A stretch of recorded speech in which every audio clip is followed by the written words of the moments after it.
За изборите зошто не беа фер, затоа што финансирањето на партиите не беше рамноправно, односно согласно сегашниот криминален изборен закон.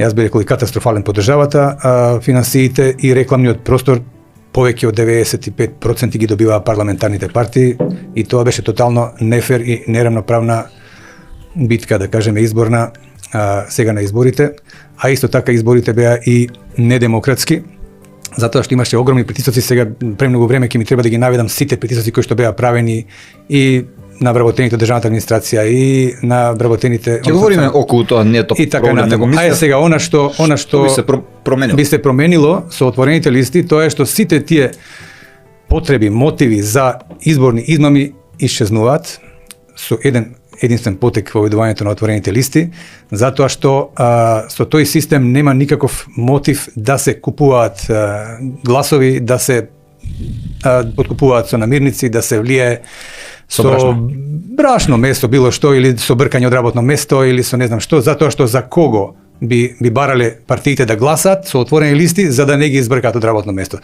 За кој кандидат од нивната партиска листа?